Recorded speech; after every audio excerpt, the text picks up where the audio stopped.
जयंत बसुमतारी जिंदाबाद जयंत बसुमतारी जिंदाबाद UPPL जिंदाबाद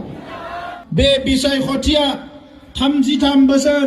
सान्दुं अखा खामजानानै पुलिस मिलिटारिजों गावथारजानानै जोंनि जोहोलावफ्रा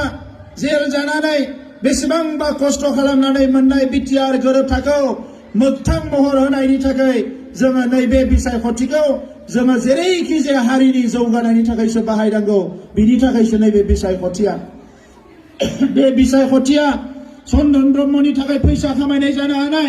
बे बिसायख'थिया चन्दन ब्रह्मनि थाखाय पावार लानायनि जानो हानाय नाथाय नैबे बिसायख'थिया जोंनि हारि थांनायनि हारि जौगानायनि हारि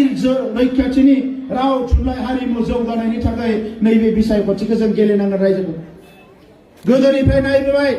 BSc मोनबाय बयबो बरायबाय मा दङ मा गैया बेखौ नायाखै BTC मोनबाय जों बयबो बरायबाय एबार जोङो BTR मोनबाय बे BTR आव SPDC फोरखौ जोङो गोहोखौ मोनबाय भारत सरकारनिफ्राय थोंजों रां अनसुंथाइ मोननायनि लामाखौ जों मोनबाय नैबे गोरोबथानि गेजेरजों जोंनि सेंग्रा जोहोलावफ्रा न'आव फैनो हानाय जाबाय मोनसे सममोन पुलिस मिलिटारिया फुंनिफ्राय मोनासिम जोंनि न'नि लांगोनायाव थाबाय थायोमोन जानो सुखुवा लोंनो सुखुवा जायोमोन सेंग्रा जोहोलावफ्रा हाग्रायाव खारना थाहैदोंमोन बिथांमोना दिनै न'आव फैनानै बिमा बिफा बिब' बिनानावजों थानो हानाय जाबाय जोंनि न'खराव गोजोन फैबाय गोसोम जोमैया खारबाय अख्रांनिफ्राय आरो बेफोरबायदि गोरोबथाखौ चन्दन ब्रह्म हाग्रामा महिलारिमोना जानो लुबैयाखैमोन रायजोफोर होबथादोंमोन बिथांमोना गोरोबथाया जानो मोना होननानै जाय गोरोबथाजों दिनै बे बर' बिमानि मेगननि मोदैया दिनै हुगार खोमोर जाबाय जे जाय गोरोबथाजों बर' न'खराव शान्ति फैबाय जाय गोरोबथाजों दिनै हारिया मोनसे जौगानायनि लामायाव फैबाय बेबायदि गोरोबथाखौ बिथांमोनहा जानो होनो नागिराखैमोन दा बेनिखायनो दिनै नैबे गोरोबथानि गेजेरजों हारिया जे बेसेबांबा जौगासिगोन राव थुनलाइ हारिमु खेराइसालि बाथौसालिनिफ्राय लानानै बेसेबांबा मोजां मोजां फसंथान जों मोननो हाबाय बे गोरोबथाखौ मोगथां महर होनो थाखाय नैबे बिसायख'थियाव बयबो जानजि खाफ्रानानै UPPL नि बिसाथि जयंत बसुमतारीखौ देरहाहोनांगोन रायजोफोर जोंनि थाखाय बे बिसायख'थिया जोबोद गोनांथार मोनसे बिसायख'थि बिथांमोना जाबाय गावनि धन सम्पति बानायबाय रां रुपा खामायबाय गावसोरनि थाखाय जिखिनिखौ नांगौ बानायजोबनानै लाबाय नाथाय गोरिब गुन्द्रा आइ आफा रायजो राजाखौ बिथांमोना मालाबाबो नायसनाखिसै इलेक्शन फैबाल' बेदर जानो होयो इलेक्शन फैबाल' थाखा फैसा जासियो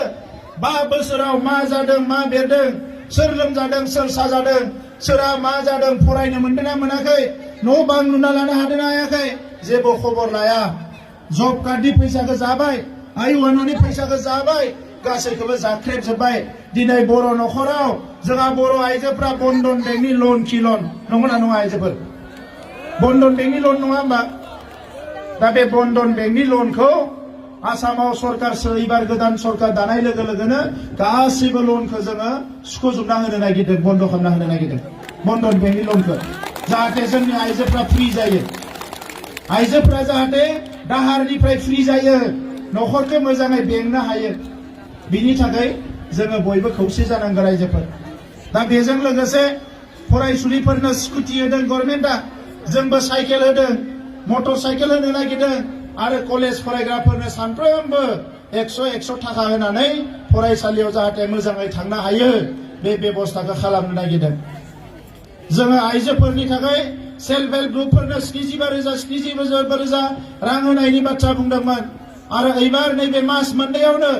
4,700 सेल्फ हेल्प ग्रुपनो 50,000 रां होनाय जाबाय NRLनिफ्राय आरो जों सरकारनिफ्राय 30,000 होदेरनानै 80,000 करि रां होनायनि बेबस्था खालामनाय जादों 4,700 जोंहा सेल्फ हेल्प ग्रुपफोरनो आइजोफ्राबो जौगानांगोन रांखान्थिया जौगानांगोन जाय आइजोफ्रा दिनै फुंनिफ्राय मोनासिम न'खरखौ बेङो